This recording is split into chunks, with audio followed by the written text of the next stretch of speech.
Como ela foi estúpida, ela não deveria ter vindo aqui. Como você pode ser capaz de matar a sua própria filha? E daí eu deixei todos os sentimentos humanos de lado quando coloquei esta máscara. Escute uma coisa, Ike. Foi você quem matou a Esmeralda. Foi você. Você não conseguiu acabar comigo. Foi a sua fraqueza que causou a morte dela.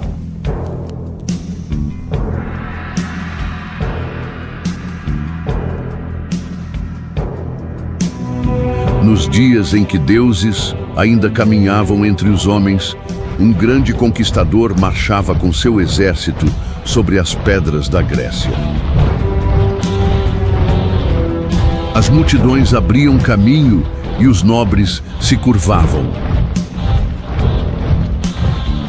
Bem ali, quase apagado aos olhos do mundo, à sombra de uma coluna partida, jazia um homem sem manto e sem glória alguma, apenas um pobre cão. Era o que todos murmuravam. O conquistador parou diante daquele vulto de poeira e desprezo. "Levanta-te, andarilho", disse ele. "Tenho o poder de destruir cidades e erguer impérios com um único gesto. Diz-me, o que queres que eu faça por ti? Pois eu, sim, sou justo, e a misericórdia caminha ao meu lado." O homem ergueu os olhos e respondeu: "Apenas uma coisa, Senhor do mundo. Saia da frente, você está tapando o meu sol." O espírito daquela antiga lenda entre reis e cães ressurgia agora junto aos portões do santuário de Atena. Não se anunciou, mas todos o ouviram em claro som. As cremações ardiam ao redor. De um lado, os sacerdotes, do outro, os soldados do santuário.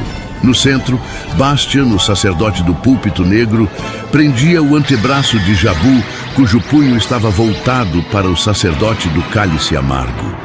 O manto de Bastian se expandia, velando os olhos de Atlos, uma cortina que o impedia de permanecer sob o efeito do brilho ardente nos olhos do cavaleiro de unicórnio. O cosmo de Atlos, outrora devastador como uma tempestade, foi silenciado pelo sutil tecido do manto de Bastian. No vazio que restou, pairava apenas o silêncio profundo do cosmo do sacerdote do púlpito negro, que não ascendia aos céus, mas se derramava pelos horizontes. Estar diante daquele cosmo era como sentar-se só em um banco de madeira no coração de uma capela vazia, construída de pedras mortas. Os assentos à frente se perdiam na penumbra, onde nem mesmo uma entidade superior parecia ter deixado qualquer sinal.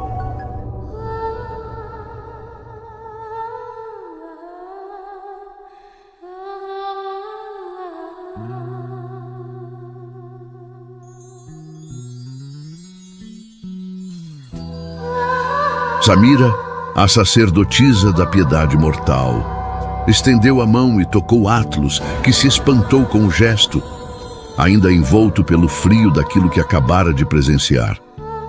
Com um olhar sereno e compassivo, ela o fitou, e então deu voz à dúvida que pairava sobre todos. "Estamos ao seu lado, Senhor. Não tema. Aquele homem, seria ele um dos lendários cavaleiros de bronze?" Atlos, de perfil, respondeu sem qualquer traço de arrogância: "Pouco provável.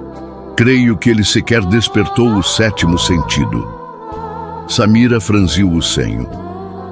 "Então diga-nos, Senhor, o que naquele cavaleiro poderia apavorar um homem de sua envergadura?" Atlos a encarou por um instante. Depois desviou o olhar e, em silêncio, retornou ao seu lugar entre os sacerdotes. Mas em seu íntimo, no abismo onde o cálice amargo fincava raízes, uma verdade começou a arder. Não era uma dúvida, era uma cobiça dolorosa e inconfessável. Será que, se eu ofertasse todo o meu poder, minha posição, minha glória de batalha a esse homem, Será que ele aceitaria, em troca, me conceder aquele espírito? E então, eu seria capaz de enfrentar provações maiores do que eu, com aquele sorriso, aquele olhar que não teme? Nada à frente seria grande o bastante para que eu acredite que tudo foi em vão. E quanto ao que ficou para trás, naquela tarde, toda vez que aquela tarde tentasse me assombrar, ela daria um passo atrás. Por mais terrível que fosse, acabaria se tornando pequena diante de mim.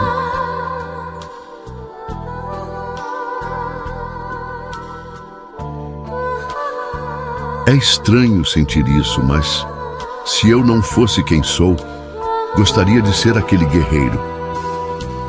Maldito cavaleiro, que não precisa vencer para ser invencível.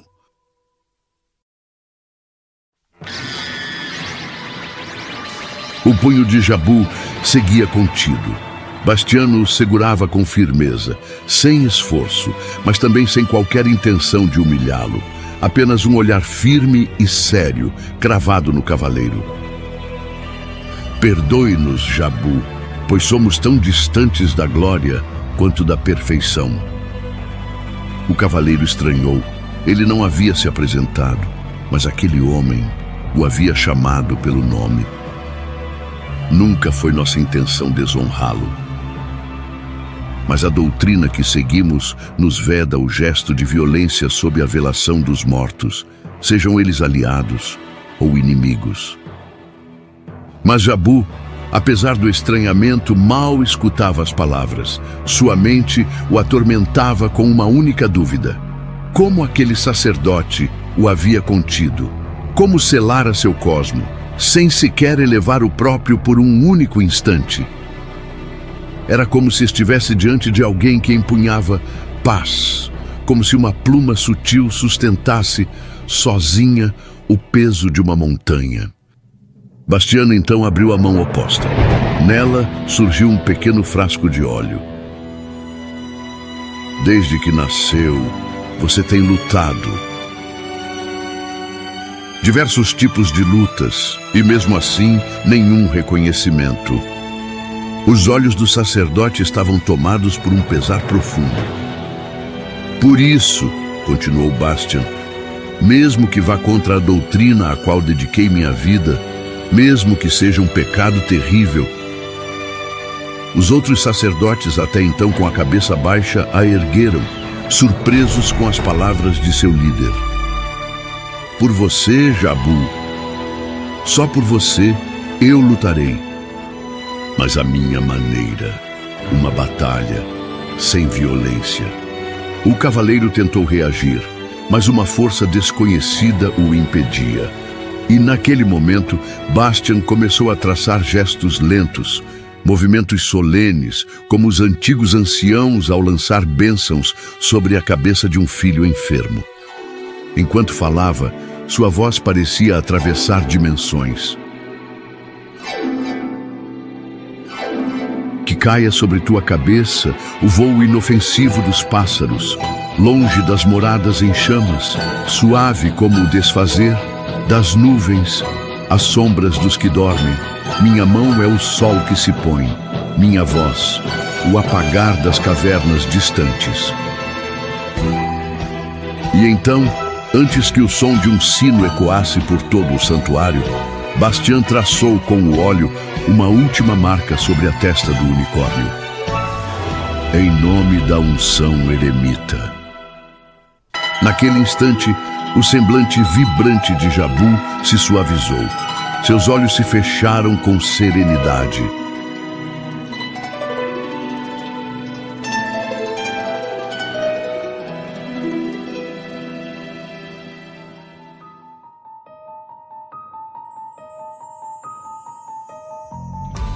Aceite com gratidão. Este dom é reservado somente aos inimigos que inspiram respeito. Muitos te chamam de fraco, porque só conseguem enxergar nos outros o pálido reflexo de si mesmos. Mas nós vemos força. porque ao olhar em seus olhos, sentimos o espelho da nossa dor, a dor amarga de lutarmos em lados opostos desta guerra. Você é um dos poucos sobre quem repousou a unção eremita. Por tal razão, da cidade santa vieram em espírito os príncipes da guerra, aqueles que outrora foram chamados de matadores de deuses. A razão do sacerdócio, para render-lhe honra e reverência. E são tomados por um sentimento de perda, ao pensarem no que poderia ter sido se tivessem cruzado o teu caminho no passado, antes de Atena. A unção te envolve numa paz total, uma alegria espiritual sem igual que lhe consome por dentro, e um sono profundo te protege de toda mácula. Contudo, a unção eremita não é uma trégua momentânea. Não é como vencer uma guerra apenas para ser lançado em outra, como os cavaleiros bem conhecem. Em poucos dias, o corpo definhará entregue à inanição. Mas até que esse desfecho se cumpra, restará apenas uma felicidade tão plena que quase toca o divino. Suas mãos já não conhecerão a dor de carregar as pedras do árduo caminho. Seus ouvidos já não ouvirão palavras de desesperança, e de seus olhos nunca mais cairá lágrima alguma.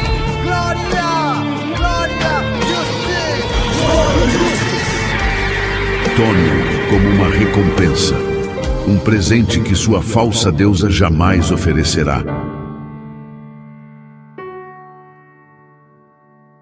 E foi assim que o cavaleiro de bronze de unicórnio tombou, com o corpo transpassado pelo canto dos pássaros. Os soldados, prontos para atacar os sacerdotes, sentiram as forças esvair-se das mãos, sem saber se aquilo era uma bênção ou uma maldição.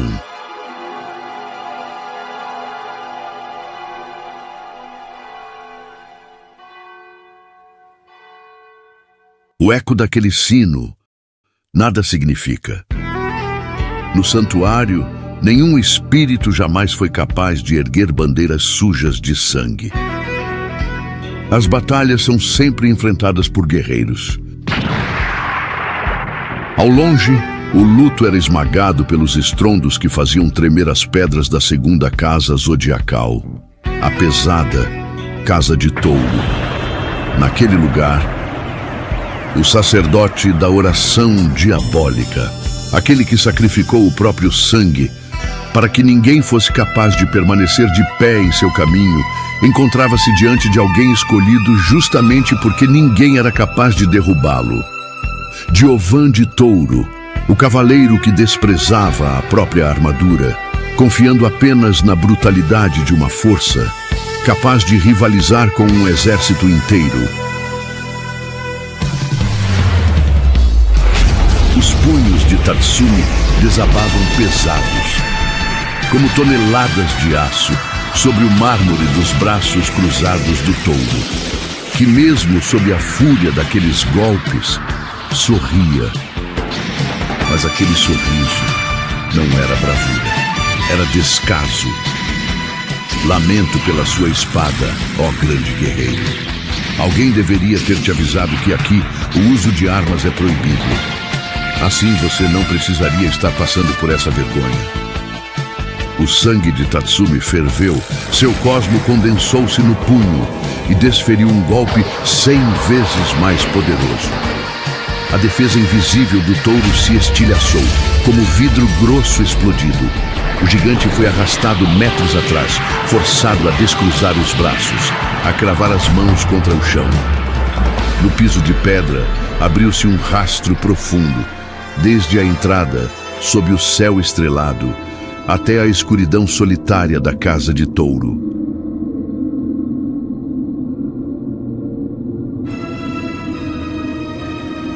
A fumaça dos destroços encobria a visão do touro, que permanecia agachado sob as sombras. Quando enfim se dissipou, Tatsumi surgiu, caminhando tranquilamente pelo umbral. Ergueu o punho ainda fumegante, abriu a mão e a girou lentamente, como quem testa se o corpo já está devidamente aquecido. Sem desviar os olhos do próprio punho, murmurou em tom cortante: "Está com medo, Giovan?" O cavaleiro permaneceu em silêncio. O sacerdote avançou alguns passos e sua voz ecoou pelo templo de pedra. "Sua gravidade pesa sobre mim, mas sua lentidão é ainda maior. Nem sequer encontrou uma brecha para descruzar os braços e liberar sua onda de choque. É por isso, não é? O verdadeiro motivo de você evitar a armadura de touro. Dizem que ela só obedece ao mais veloz dos cavaleiros de ouro. E pelo visto, você precisou trapacear para esconder que não é ele. Já há vermes rastejantes como eu. Não precisam se manchar com truques. Décadas de preparo me trouxeram até aqui. Por isso, conheço as falhas de muitas técnicas avançadas do exército de Atena. Não foi um desafio quebrar a sua postura combinada de ataque e defesa. E ainda assim, em clara desvantagem, tenta provocar, finge superioridade como se estivesse acima de tudo e insiste nesse sorriso insolente, mesmo ciente do imenso muro que minhas mãos ergueram entre nós, uma divisão clara de níveis. Quando alguém precisa apelar à arrogância para zombar do inimigo, é porque já está apavorado. Eu repito, meu jovem, você está com medo? O silêncio se espalhou. Então, sob as sombras, Giovan começou a se levantar. Retirou a poeira dos ombros, ergueu-se e falou com frieza. Que decepção! Estou diante de um pobre homem, que envelheceu antes de se tornar sábio. O cavaleiro ergueu o rosto. O sorriso havia desaparecido. É tão doloroso assim para você aceitar que um adversário simplesmente o despreze? Não vê que sacerdote das rezas ridículas é o único título que lhe cabe? Tatsumi, farto do peso das provocações, elevou seu poder em decisão final. Sim, falta-me sabedoria. Não lhe cabe culpa. A verdadeira falha está no incompetente que te treinou sem lhe ensinar o significado da honra. Com um rugido primal, o sacerdote investiu livre de qualquer contenção. Infelizmente, terei que me contentar com você. O impacto explodiu como um terremoto. O abalo sísmico sacudiu toda a colina das 12 casas, fazendo paredes racharem, colunas ruírem e estátuas sagradas se partirem. O estrondo ecoou até o salão do grande mestre, uma ameaça escancarada. Do lado de dentro do salão, Shun, o lendário cavaleiro de Andrômeda, permanecia diante da imensa porta, a mão hesitante sobre a maçaneta. A mesma onda atravessou sua armadura divina e um forte aperto tomou-lhe o coração. Temia o que ele representaria além daquela porta. Se seria esperança ou apenas imprudência.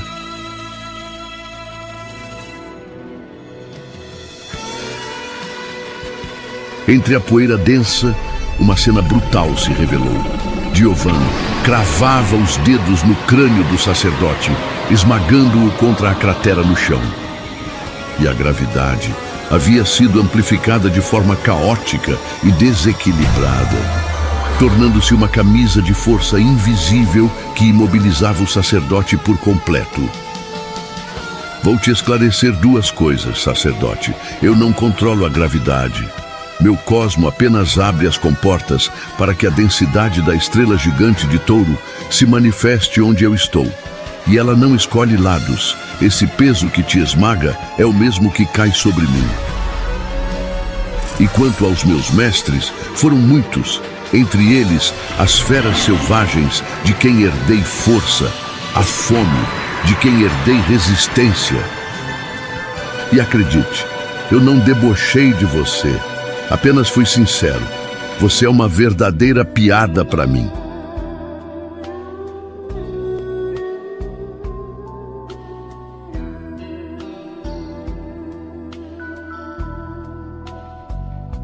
Desde que me lembro, vivi aprisionado em um lugar amaldiçoado. Diziam que ali se refletia o mundo, onde as ilusões se desfaziam como fantasmas. Uma ilha que esperava há séculos o surgimento de um grande líder, alguém capaz de devolver a soberania perdida. E então surgiu alguém como você, forte, decidido, empunhando uma chama que simbolizava a mudança, algo que nenhum guerreiro antes dele havia sido digno de possuir. E logo eu que nunca acreditei em nada, vi um milagre. Sim, um verdadeiro milagre. Sob sua presença, até os monstros daquele inferno se calaram. Inimigos mortais se uniram, e toda a ilha se curvou diante dele. Seus gestos eram decretos que todos aceitavam de bom grado, e cada passo dele carregava a promessa de uma nova era. E naquela prisão, onde a coisa mais doce que poderia acontecer era a morte, eu senti esperança. Mas o poder é um veneno que poucos suportam. Ele acreditou que o mundo lhe devia algo e ordenou uma luta desnecessária por pura vaidade, para defender sua honra. O resultado? Todos os que o seguiram morreram um após o outro, e ele foi derrotado de forma vergonhosa, vencido pelos mesmos que julgava indignos até de olhá-lo nos olhos.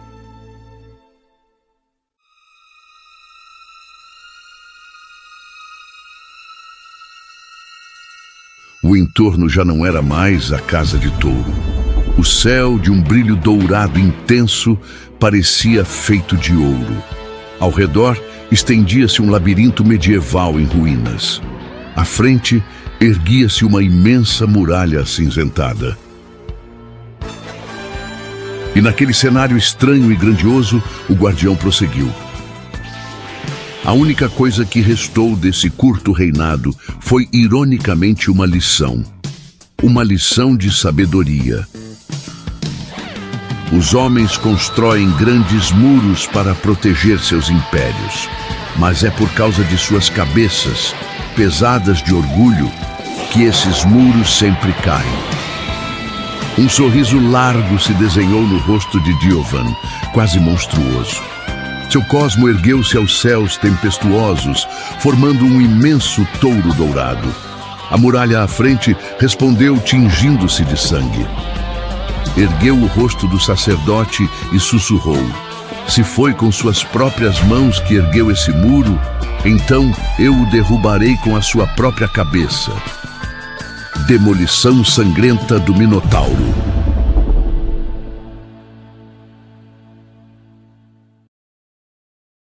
Olá, aqui é o Marlon Criativo. Muito obrigado por ter assistido ao capítulo 5. Eu peço desculpas pela demora no lançamento. Aconteceram muitos imprevistos, né? E mesmo com o roteiro pronto há anos, eu ainda preciso trabalhar manualmente toda a parte de áudio e vídeo para que nada prejudique o roteiro, para passar o clima que eu imaginei desde o início. Algumas pessoas me perguntaram por que eu não lanço vídeos de 3, 4 minutos para facilitar e tal, mas eu até pensei nisso, mas eu sinto que isso faz a história perder um pouco a alma, ela se torna uma coisa descartável, artificial, porque cada parte da história ela tem importância. E se eu separar em pequenas partes assim, fica uma coisa sem ritmo, uma coisa sem sentimento, e não é essa a ideia, né? E eu quero agradecer de coração todos que ajudaram a patrocinar esse capítulo, que comentaram, enviaram mensagens e me deram força para continuar. Isso, vocês não têm noção quanto que isso foi importante. Aliás, teve até um capítulo que virou material de estudo em um curso de roteirização de uma universidade audiovisual, que eu fiquei, nossa, quem diria, eu fiquei lisonjeado. E eu aproveito para te convidar a participar do próximo capítulo. Você pode contribuir com qualquer valor pelo Pix que está na tela e seu nome aparecerá nos créditos. Alguns nomes me enviaram valeu demais e não apareceram desta vez porque o YouTube pediu uma confirmação e acabei não conseguindo recuperar todos os nomes, mas no próximo capítulo eu prometo que eu vou incluir. Você pode me ajudar também comentando, compartilhando com seus amigos. É isso aí, pessoal. Nos vemos no próximo capítulo, se Deus quiser, eu conto com vocês. Valeu!